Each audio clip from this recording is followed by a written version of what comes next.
if we got free stuff or we became a member of the Academy, I'd be into that. That's basically what we do anyway. I guess that's true. Be a member of the Academy. It's what we do. You know it. I know it. Okay. Lean into review. Check.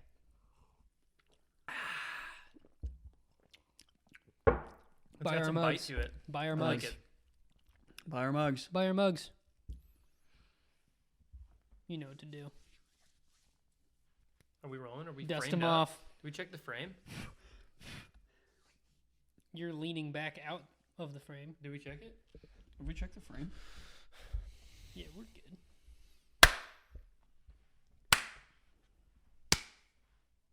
That's an absolute nightmare. It's not that many. It's not that many. Okay. We're upside down.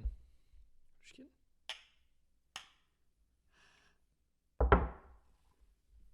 Nice. You guys got me.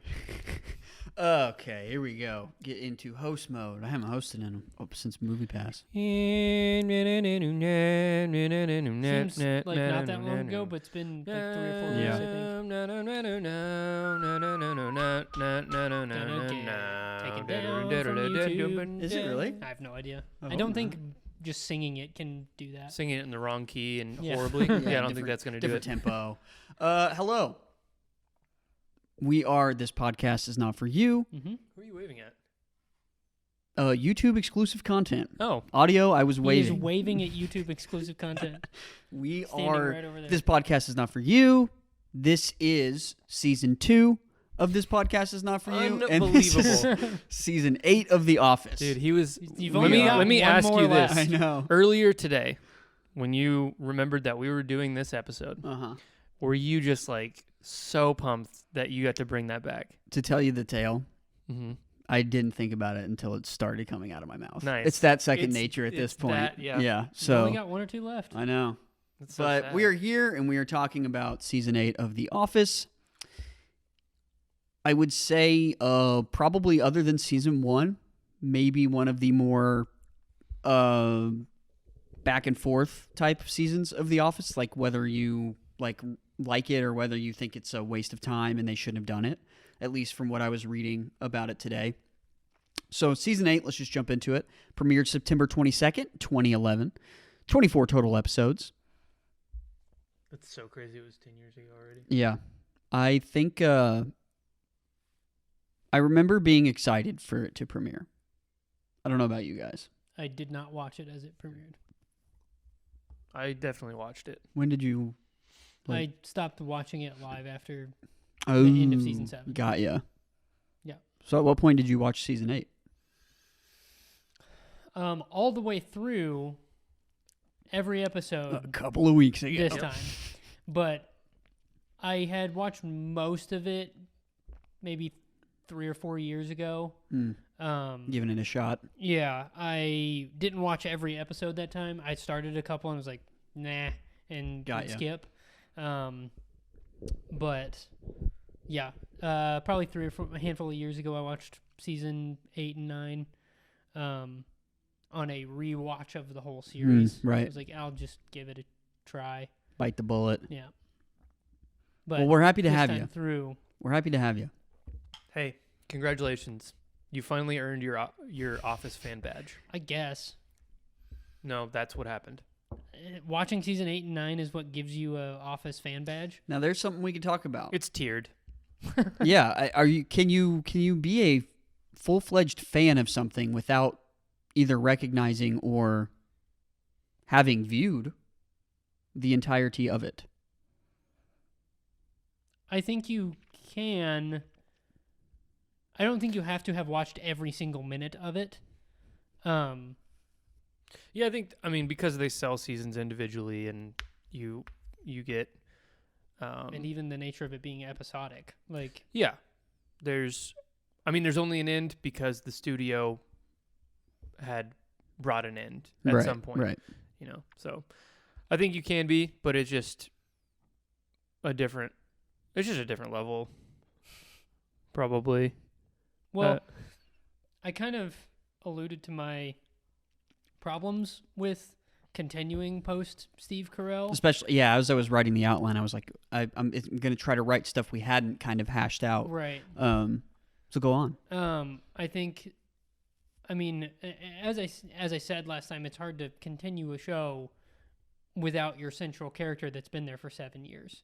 And some of the other characters, they kind of turned into kind of cartoons of themselves and things like that. But I also just think, like, it felt like a different show.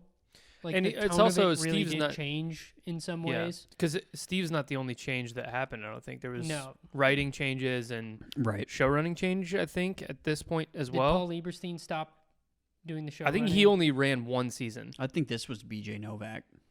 Oh, he was I'm a pretty sure showrunner that- for some I'm pretty sure that Paul only ran one season. season 7. Yeah, from what I was listening to on the Office Deep Dives with Brian Baumgartner, Interesting. and I think Jenna Fisher and Angela's show as well. They talked about Paul only doing one season. I didn't know. I didn't think BJ Novak was ever showrunner. I think it went back to Greg Daniels. Greg did season 9. I know. I Okay. did not think he did season 8. It could have been both seasons, but anyway, there was turnover for sure in the writers' room too. Mhm. So that probably plays into A lot some of that. Paul lot. Lieberstein was the showrunner of season 8. Okay. Okay. Yeah. So he must have done 7 and 8. Because I think Greg Daniels left after season 6. But yeah, there's a lot of names in the crew and writing credits that you never saw before up until this season. Yeah. Which is A lot of other characters added in as well. Yeah. Like, Yeah. anytime personnel changes in a show and writing changes in a show, it's pretty tough. you can tell Mhm. that, because at that point you're bringing in people that are fans of the show essentially writing. Yeah. Because Same thing happened in West Wing. Same thing happened in a show that's been on for 7 seasons, you bring in a new writer, chances are that person watched the show on television as a fan. Yeah. Which I don't think is a great tactic for bringing in a writer. Yeah. It takes you know? it takes a really special person probably Right. to be a really big fan of something and do their own thing. On a macro level, that's what you get with something like the Star Wars sequel trilogy. Yeah. Is like you brought in fans essentially to make those movies. Yeah. And it comes out with like middling results, which is what I kind of think you get with season 8 and 9. I think if it could have been more solid if Steve Carell was still there in the center, and it wasn't the people that created the show trying to refine the center of the show, really. just doing something new. Yeah, it was new people to the show Yeah. trying to figure out how do we write The Office without Michael. Mm-hmm. So I just think it's kind of a messy season. There are some aspects of it that are funny and Yeah. good, but to me, I just think the narrative, for me, I really wanted it to have that like clean ending. Yeah. And it didn't. Like, I feel the same way about Arrested Development. Like, Arrested Development season 4 and 5. 4, not great. 5, a little bit better, but part of me wishes they had just left it. Like, I was really hopeful. Well, it's too long. Too long of a Yeah. break. But Yeah. I was hopeful because it had gotten cut short that it would come back, you know? And I think I kind of learned you shouldn't really want that. You should just kind of let the things that ended, that was their life. Right. The life of that show was 3 seasons and then it didn't continue. Mm-hmm. There's stuff in both season 4 and 5 that are funny of Arrested Development, but the show would be better if those didn't exist. Yeah, I mean, I think the feels Office similar could to have me. taken more of a left turn. I think it would have benefited from more of a change because it's one of those things where it's like if someone makes an amazing album or they make some crazy hit movie, they get signed to do another movie. You can't repeat. Like, you can't make it as good as it was when Steve was Right. there already. So you already aren't going to be able to meet that with the same chemistry or the Yeah. same structure, let's say. Yeah. So you might as well go in left field with something. And I think they do that a little more in season 9. I think it becomes its own thing a little more in season 9. I will say season 9 is significantly better than season 8, in my opinion. But I think they could have even gone a little bit more different in season 8. Yeah. It would have been riskier. Obviously, there's a lot of money on the line. There's a lot of, I mean, fans are actually really paying attention now because Steve's gone. It's like, okay, what's what are going you to going to happen? do? Yeah. I think one thing that was interesting to me, we didn't really talk about it. I think it's in season 7, is the farm. The farm is in this. Oh, it is season. in 8? We'll talk about individual episodes later, but I'm pretty sure it is. The Okay. farm is. Or it's season 9. I knew it was later. It was 7, 8, or 9. I couldn't remember which. Maybe it is season 7. If I was a betting man, I would say it's 9. Let me look it up. I know Paul Lieberstein stopped show running because he was prepping that. For those of you that don't know, The Farm was a backdoor pilot for It's a spin-off. episode 17 of season 9. Okay. Almost the end. It was a backdoor pilot for a Dwight spin-off show, Yeah. which we'll talk more about that later. But I think the idea of following these characters into other shows could have been more interesting to me. Like, the idea of The Farm would be an interesting show to me. They didn't do it great, and they only kind of half did it. Yeah. But that would be more interesting to me than trying to piece together The Office with different people, Making it the same thing without, which they kind of only they half did. Yeah. But yeah, so I think this season is a bunch of people trying to find a way to do this new version of the show. And I just don't think it was successful all the way. Yeah, I don't know if I think it would be better without them 8 and 9. I think that, well, let's just talk about season 8. Let's just talk about the season 8 arc. And because I think there's some good stuff to mine from season 8. Some funny episodes for sure. These are the ones that like I said, we always add more and take some away. But Robert California is here. He is not the regional manager. He is the CEO. He is here, and he convinces Joe Bennett to give him her job. So he's here, and I think he's great. Do you have the list? Could I look at the list as well? Andy is the manager. You should bring a device to the podcast here, buddy. I'm sorry, I try not to be on mine, but especially now that we do video. But he's usually our resident episode reader. Do you want me to read the list? Is that what you were saying? I was just going to glance through it while he's... That's the only reason I brought it up. Yeah. I was going to read it. Andy is the manager. So, which I think definitely has its ups and downs. Angela's marriage to the senator, the state senator, and their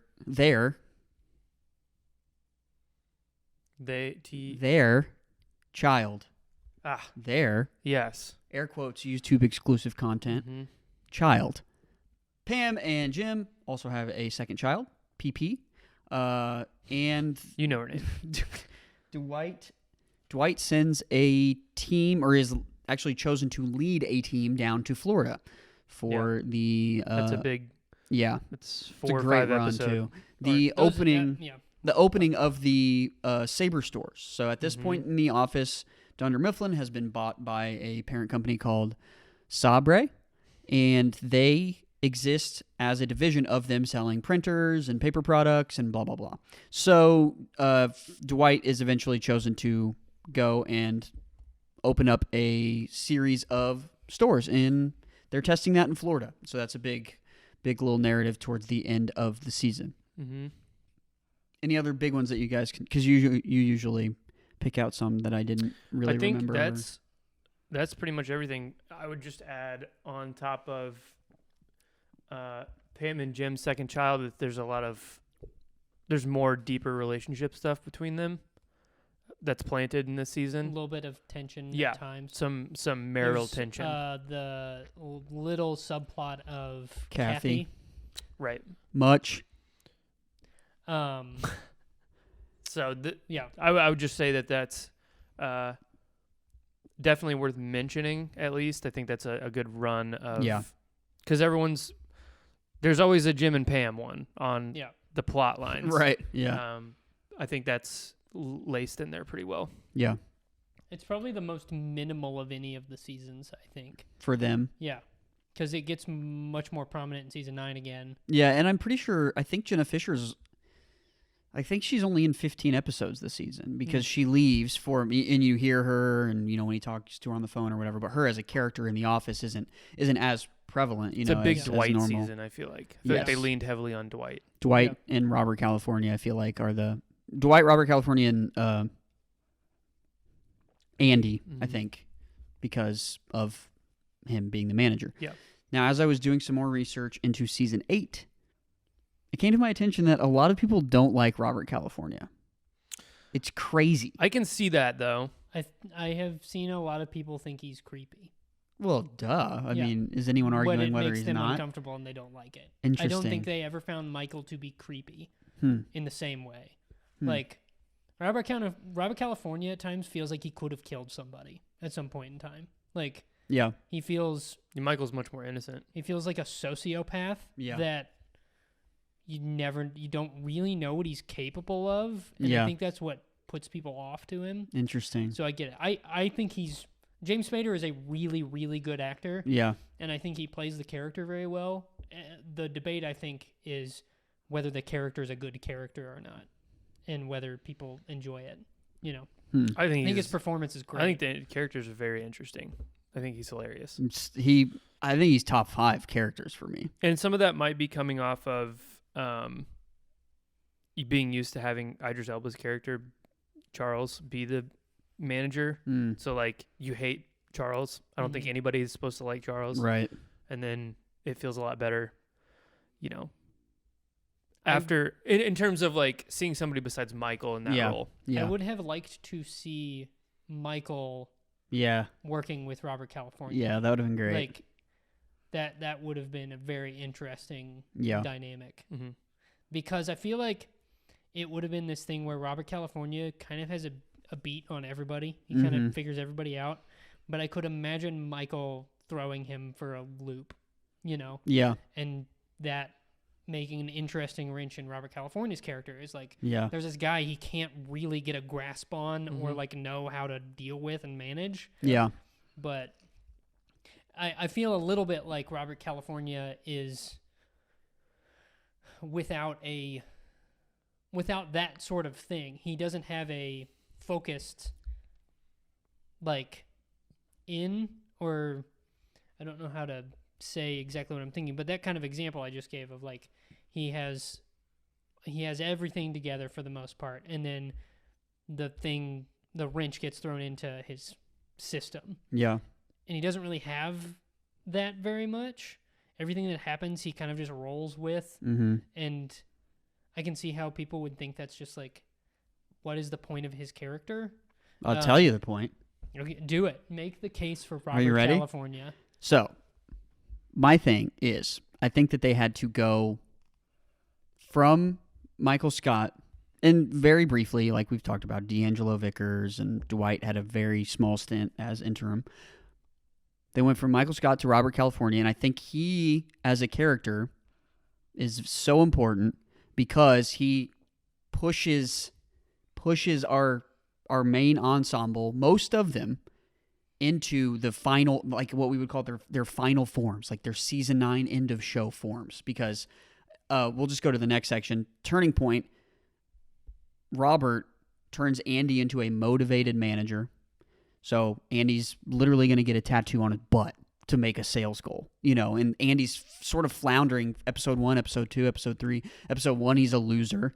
Robert tells him, yep, you're all losers. I think that you're losers. And so he turns Andy into a motivated manager, which, Andy's character, thanks to The Hangover 2, is sort of like, season 9 is a whole different story, but season 8. And then Dwight is turned into a humble leader because he gets sent to Florida. He doesn't get to pick his team, and so it's like, I think there's moments like that propel our favorite characters into their final form, and Jim becomes driven when Robert names Nellie as the manager. Jim is like the only one that's like, okay, I'm going to care enough finally to actually fight for what is sane in this off. It's like, which we don't get, really prior, and then eventually that Jim will start athlete, because he's motivated and he's driven now. And so I think he's actually a really important sort of pivot point for a lot of characters, and the antithesis of Michael Scott as well. He never craves the spotlight. So classic Michael, making Phyllis and Bob's wedding about himself, Jim and Pam's wedding about himself.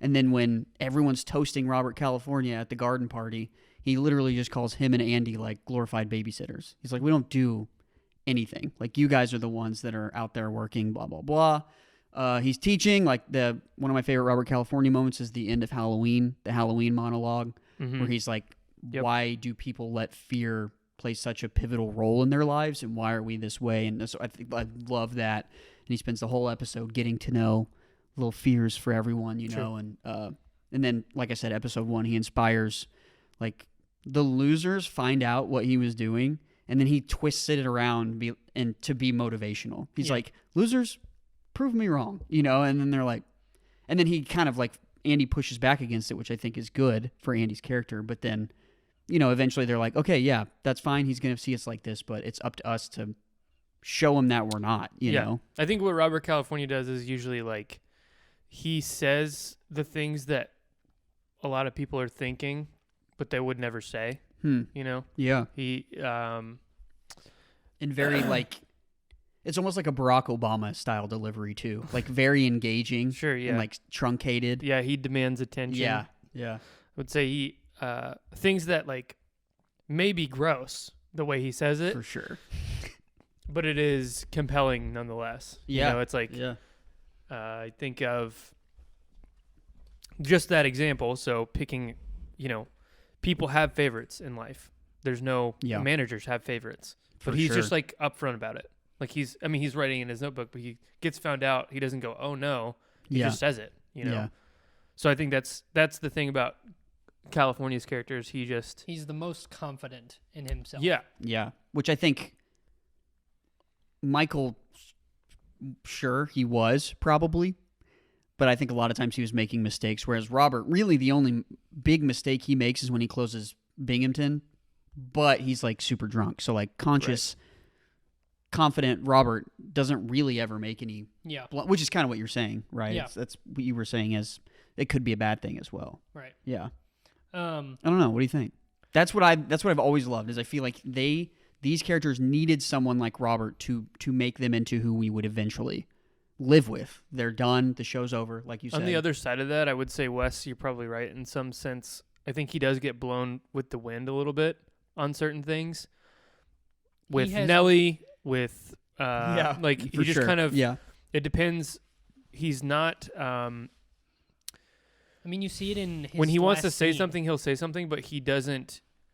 He's not dictatorial in any way. He's just kind of like lets things happen, and then one criticism I have read about Robert California's character is that he's only there to do the things that you mentioned. He doesn't have anything of his own to do. He is essentially a mechanism to motivate the main characters forward. He doesn't act, he's not really a character on his own, which I see he doesn't have any plots really. Like his wife, when he gets his you find out that's that, like one. Yeah. Like that's really it. His house, when he sells his house, that's really fun. I don't remember that one. No. Oh, when they have the rager at his house. Oh yeah. He's like, that's one. The one percenters are suffering too, people. It's so funny, dude. The theater scene with Ryan and who else is in there? Gabe, Ryan and Gabe, and Jim's there for a little bit, but then Oscar is following Toby with the wine, and he thinks he's like a closet wine person. Yeah, but anyway, but yeah, I just think he needed a drive of his own to really make him a fully three-dimensional character. As it stands, he is kind of there to just fill that role, which is not necessarily a bad thing. Right. I could see that being why people aren't like crazy about Robert California, is he feels a little pointless at times. Especially if you don't like his mannerisms or you don't like his delivery of his lines, then there's no point to him. Right. I also don't like him. Yeah. Okay. Yeah. I could see that. Yeah. One thing about this season I do want to say outside of Robert California as a weak point, and this goes into season 9 too, Andy should not be the manager. I think he is one of the worst choices to fill that role because he's inherently a side character. Like, Andy is the kind of character that is part of a B story in an episode. He should not be the A story of an episode, I don't think. I don't think his character is interesting enough. And also, he feels like a different person. Well, and I think that's the big problem is when you meet Andy at first in the show, they kind of shoot the moon with what they can do with him emotionally. Mm-hmm. In the first few episodes that he's in, he becomes reachable, you can't connect to his character anymore. It seems like he's crazy. Yeah, he's crazy. Yeah. So I think that's and the fix was anger management, but and he becomes a little more normal, but still, he's a beta personality kind of guy that. Yeah. I was just saying that was the detriment to trying to do something with his character in later season, 8. Yeah. Is you already know he's hit the roof of being, for sure. And underneath, he's an idiot, but not in the same way that Michael was. Yeah. He's just cripplingly insecure. Yeah. As opposed to Michael, who is insecure at times, but he doesn't even necessarily know that's why he's doing what he's doing. Andy is just a blob of a person at times because he's so insecure. And I just don't think it works at all as him as manager. I think you should have just gone with Dwight as manager in season 8 and have him deal with Robert California. I would have loved to see more of Dwight as manager for sure. I just don't think that would work either because he had just shot the gun off and Joe was still there. You don't do the gun thing. Right. But that's in season 7. Right. But it's part of the same narrative. They decided in season 7 they weren't going to do Dwight as the manager. Probably because they wanted to save it for end game. But I think if you just do it, you just go with Dwight as the manager, you have a more interesting show that's immediately more recognizable than Andy as the manager because have him butt heads with David Wallace or whoever's owning. Dwight was always more central to the show than Andy. It would be like if you put Stanley as the manager of The Office. It'd be like, that does not work. He was just a side character that had some storylines every so often. Yeah. I think it works. I think season 8, it works because personally, I do unpacking all of Andy's insecurities with his parents at the garden party and with this sort of bubbling desire to be somebody, right? Which really spills over into season 9. But I think that's interesting. I think you could have done that without making him the manager. That's possible. Yeah, that's also true. Yeah, because you're going into all of the characters more. Yeah, because you have more time. Yeah, you can go into Andy in that same way. Yeah, just him as the central manager of The Office. That dynamic doesn't feel right to me. It feels weird and also there's not much pushback from the people that did see him do what he did early on. Jim would have said something. There'd be more pushback, I think, from Jim and Dwight than there is. It felt like they decided they're not doing Dwight. Who else do we have? Who makes remotely any amount of sense? And Jim Carrey. Yeah. And the closest thing they You're could supposed come to up be in with the Finger Lakes was Andy. Yeah. And I think Robert would probably, not knowing anybody, would probably have made Andy manager because he went to Cornell. I think they should have just made Robert California manager instead of become owner or become CEO.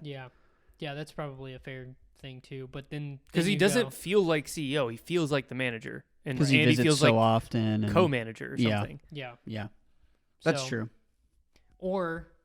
And I don't think it would have worked as well either. You make Jim the manager, but every time they had done that so many times that everyone hates Jim as manager. Yeah. Nobody likes it, and he doesn't really like it either. Joint birthday party? I tried that one. Yeah.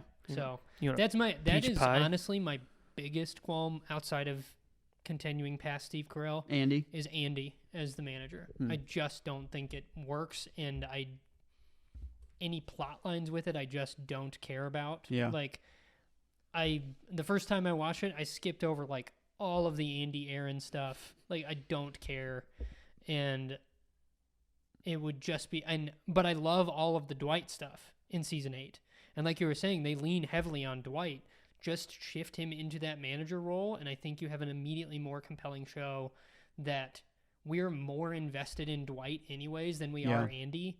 So if you make him even more central, and then you have the Jim Dwight dynamic between the manager, there. like that's so much more interesting. Yeah, so, and then they have some catharsis in season 9 or something. Yeah.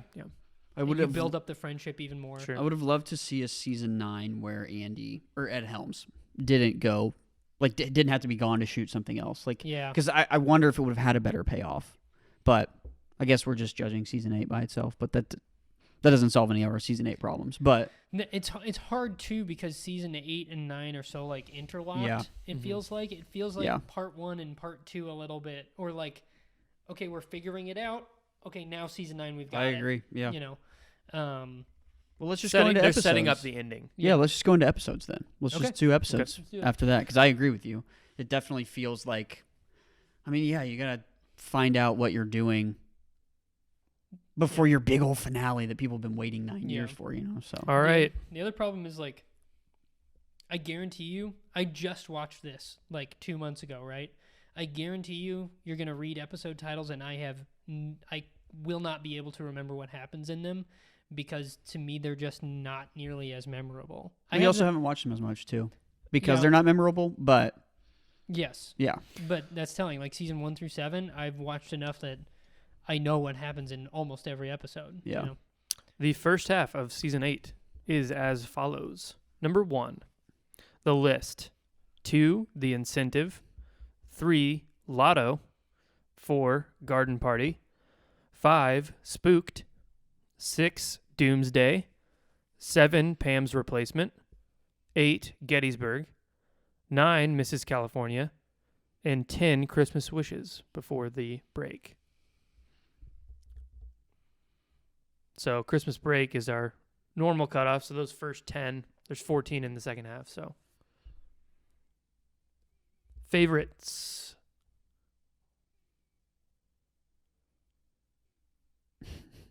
Silence. I'm torn between two. I'm torn between the list or Mrs. California. If anyone's going to pick one of those, then. I'm partial to Doomsday for some reason. I think just Dwight's indifference. It's so strange to see, right? Yeah, but it's also indifference towards like his employees more than. Yeah. I just think it fits his character so well that he would do something like that, and then I don't know why Him and Pam have a lot of really sweet moments there too. Dwight and Pam stuff, but I think it's just hilarious. Every time you see an X go across the screen, just everyone's freaking out. Yeah, it's just great. I think I'm gonna choose the list. I think the list it has one of my favorite Robert California lines. His whole character is one of my favorite lines, and it could be because you're still getting to know him as well, just like everyone else in the office, which is so great. So I think I'm partial to that because it also is a really interesting managerial moment too when they find out, and he's like, "Okay, well, yeah, that's absolutely what I was doing," and he's like, "But I don't know you." You know, so he's like, I don't know you guys very well, and this is my first impression. And then Kevin's just like reveling in being like a winner, you know, and it's just so great. So I think that one, I would probably choose that one as my favorite. Plus, you get a bunch of guest stars. True. Yeah. I really enjoyed Lotto, actually.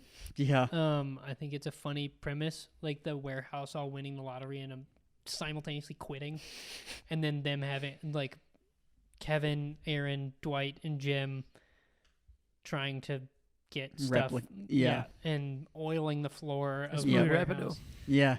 But yeah, I think that's one that's it feels a little bit more like a simpler episode, and I think those are the ones in the later seasons that I like. I think that's why I like season 9 a little bit more than season 8, is because they're a bit more stripped down.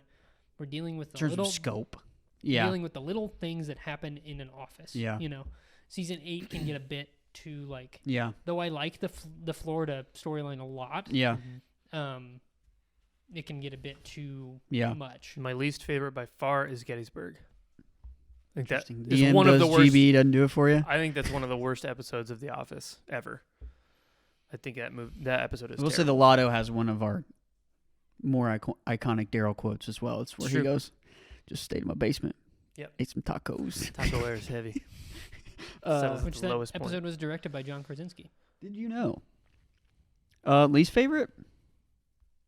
Okay, so talk about DM does GB and why you think it's the worst episode of The Office. Gosh, it's just so boring. I don't know what. It's not funny. I can't even give you a specific reason. What's the B's plot? Let me see. Gabe being mistaken for Abraham Lincoln. But it also happens at the. Oh, that's when Robert has the seminar for all the people that are there to come up with really big new ideas, and that's when Ryan's giving the origami. Yeah. I would say that it's kind of what Wes is saying, that Andy trying really, really hard to be a manager, it kind of falls flat because there's no humor next to it. Yeah. Like, I think a lot of times in season 8, I think I do find that part of Andy being engaging, especially like the tattoo thing and stuff. But yeah, I do feel like if I was a grown adult and this was being pitched to me, I would be like, no. Yeah. I agree with you on this one. I just don't think that. Yeah. I would say my least favorite was either Gettysburg or what was it called? I need a refill. Keep going. Garden Party is a little. I like a lot of things in Garden Party.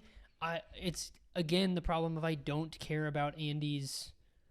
That's a big part of it. I don't care about his relationship with. I'm good, thank you. Well, then I'll take it. YouTube exclusive content. Sparkling grape or sparkling apple. Spapple. I just don't care about Andy's relationship with his parents. Like There's Josh Groban in it, Wes. I don't care. The Jim Dwight stuff at the garden party is great.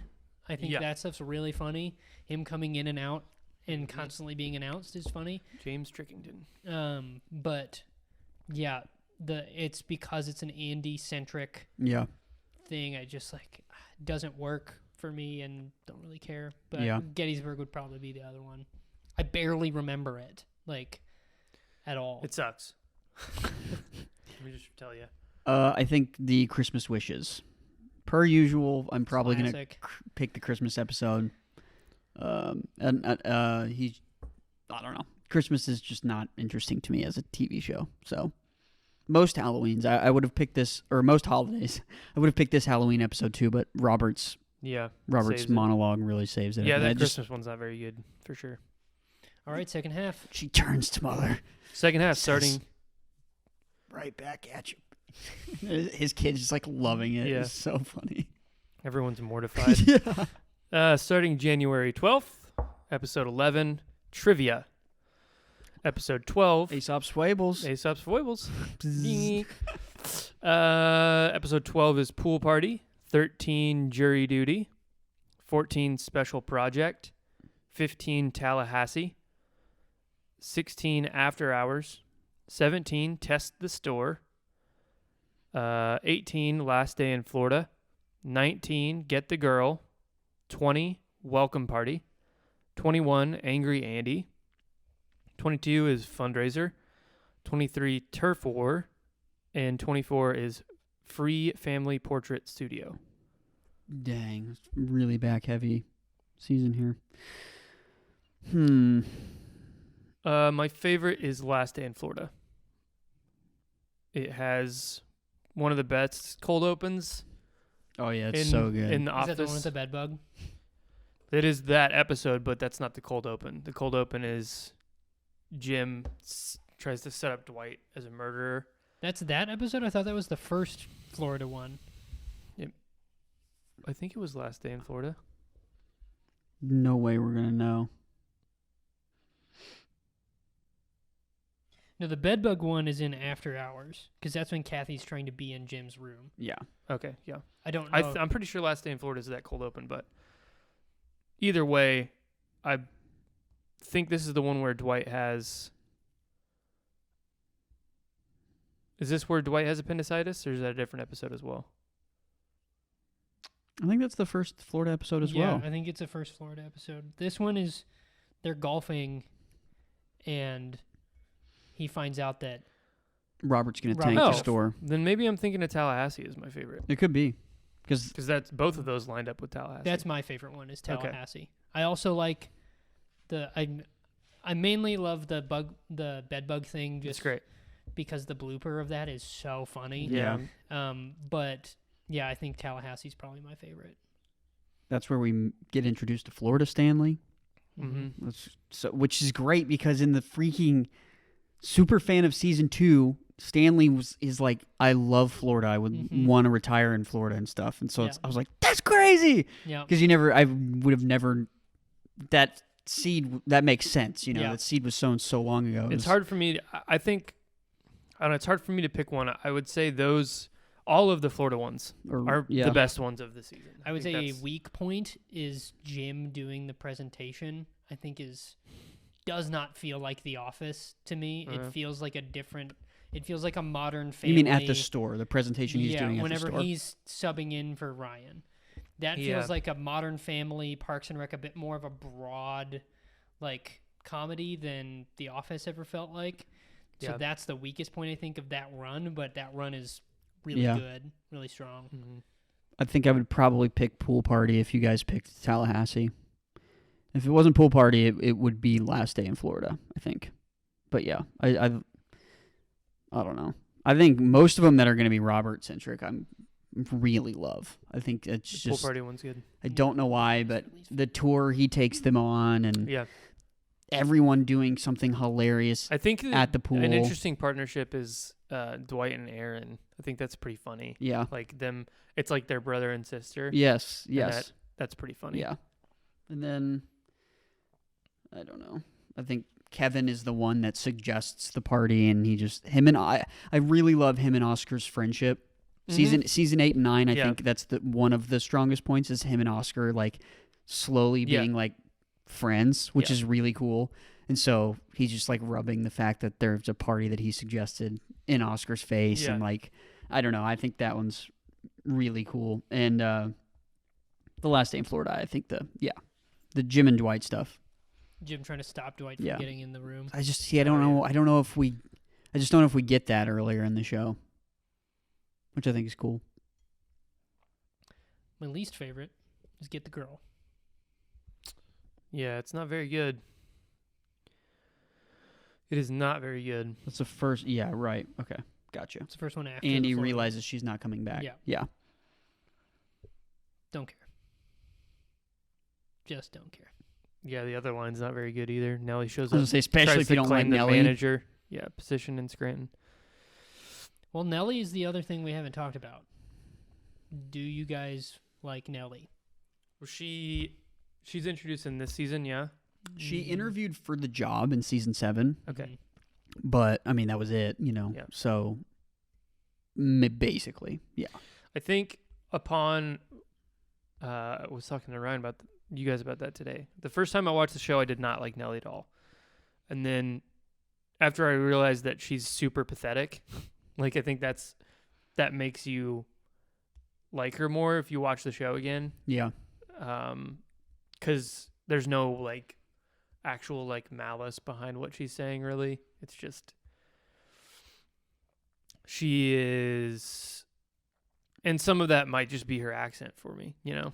It makes things funnier. To me, she felt a bit like doing a Ricky Gervais impression at times, like a David Brent impression, but in over their head, overcompensating type of thing. Yeah.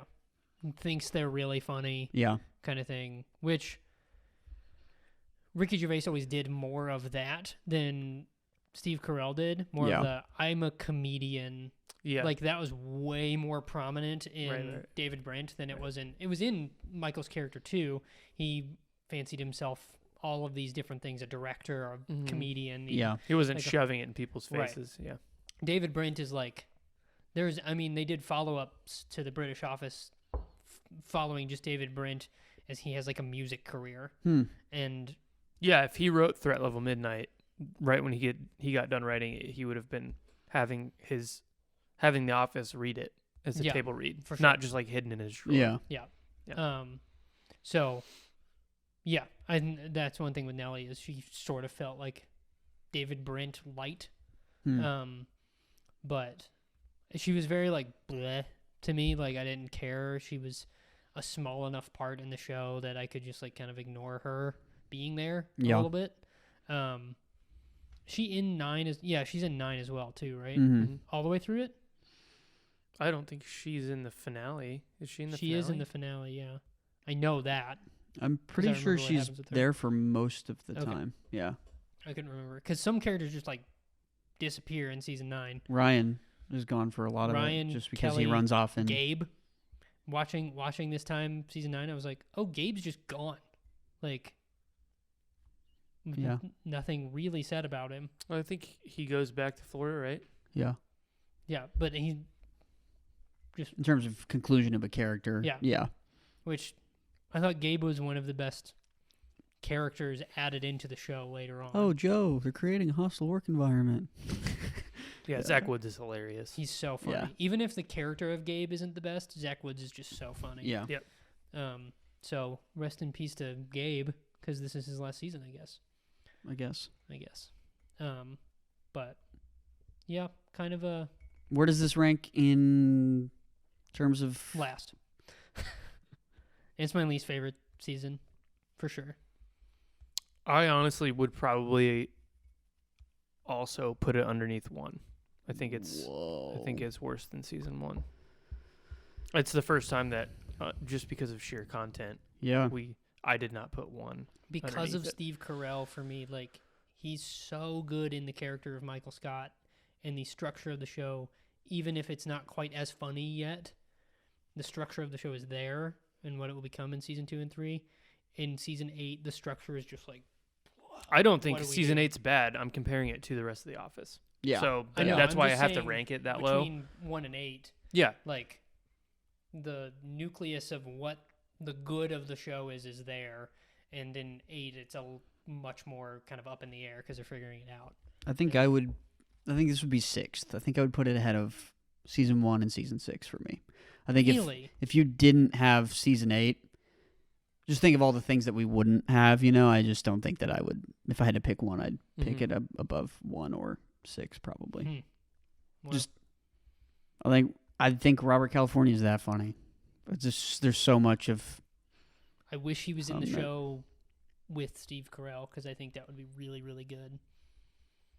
we'll never know. Like him, if he was who was running Sabre when they bought him or something, Right. that could be really interesting. Instead of, I never really cared about Joe Bennett very much. I didn't Yeah. think Yeah, I don't think she's that great. Kathy Bates was that great. But bringing in like Robert California as that the would've new been owner would have been interesting. really cool. Yeah. Yep. Especially with how Michael interacted with Joe. Yeah. Imagine that. Yeah. But it's, Yeah. Robert. Anyway, thank you for listening to This Podcast Is Not For You. This is season 2 of This Podcast Is Not For You. This is season 8 of The Office. If you are listening on Spotify, this is a new feature. We have polls and Q&As on our Spotify episode page. So you can hit those up. Sometimes it's going to be like, how many times did you fart while you were watching season 8? And sometimes it'll be like, what did you think of this? Let us know. So that if that tells you anything, you need to take diligent notes while you're watching Do a tally. anything. Yeah. We won't A your cues, but just go ahead and give us the cues. Yeah, send us the questions anyway, okay? Because it makes us feel good. Yeah. So Subscribe on YouTube. Follow us on YouTube. smash the button. Get exclusive YouTube content, which we're constantly shouting out. That right there, Good mug. going to be cut out of the audio. So if you're watching this on YouTube, and you go to your got buddies. That premium content. You talk to your buddies about the episode, dude. Did you see when like Jake hit his mug like 4 times or whatever? That was so funny. And also, I'm going to throw up. I'm going to flash my credit card number. YouTube exclusive, and I will do his social.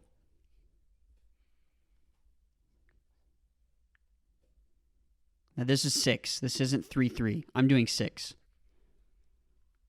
YouTube exclusive content. So no security number or expiration date, but you got the card number. So Yeah, go from stay there. tuned, and you'll have the full thing.